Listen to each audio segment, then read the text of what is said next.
বন্ধুরা তোমাদেরকে আকিস্মিতা টিউটোরিয়ালসে স্বাগত জানাই।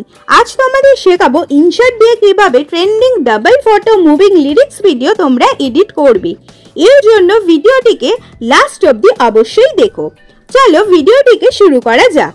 এর জন্য ইনসার্ট অ্যাপটিকে ওপেন করে ভিডিও থেকে নিউতে ক্লিক করে একটি ফটোকে সিলেক্ট করে তাকে ক্রপ অপশনে গিয়ে ফ্রেম রেশিওকে 9:16 করে গানের লিরিক্স অনুযায়ী ফটোর ডিউরেশনকে বাড়িয়ে এরপর ফিল্টার অপশন দিয়ে অ্যাডজাস্টে এসে লাইটনেসকে -12 করে কন্ট্রাস্টকে 12 রেখে স্যাচুরেশনকে 8 রেখে ভিগনিটিকে 100 করে দেন শার্পেনকে 21 রেখে এরপর এফেক্টে গিয়ে স্টাইল অপশন থেকে ব্লারকে সিলেক্ট করে ভ্যালু 50 এর আশেপাশে রেখে ব্লারকে ভিডিওর এন্ড পর্যন্ত রেখে এরপর পিআইপি অপশন থেকে আবার ওই ফটোটাকে এইভাবে সিলেক্ট করে কাট আউট দিয়ে মেন ফটোটার ব্যাকগ্রাউন্ড রিমুভ করে ফটোটাকে বড় করে এইভাবে নিচে এই সাইডে এনে তারপর ফটোটার শেষে একটা কি ফ্রেম আর প্রথমে একটা কি ফ্রেম সেট করে দেন 12 সেকেন্ডের হাফ 6 সেকেন্ডে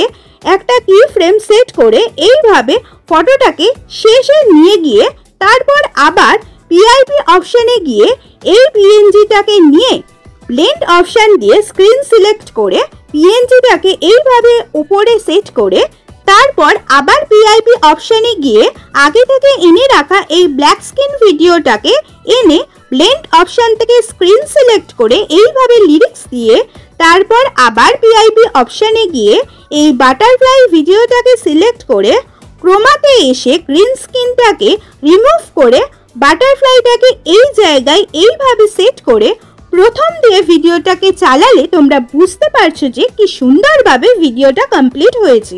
এতে অটোমেটিকই মিউজিক আছে। এরপর সেভ করলে ভিডিওটি তোমার গ্যালারিতে সেভ হয়ে যাবে। তো বন্ধুরা তোমাদের সাথে আজ যে ভিডিওটি শেয়ার করলাম সেটা যদি তোমাদের ভালো লেগে থাকে তাহলে অবশ্যই এই চ্যানেলটিকে সাবস্ক্রাইব করে দিও এবং ভিডিওটিতে অবশ্যই লাইক কমেন্টস করে ভিডিওটি সবার সাথে শেয়ার করে দিও। Thanks for watching.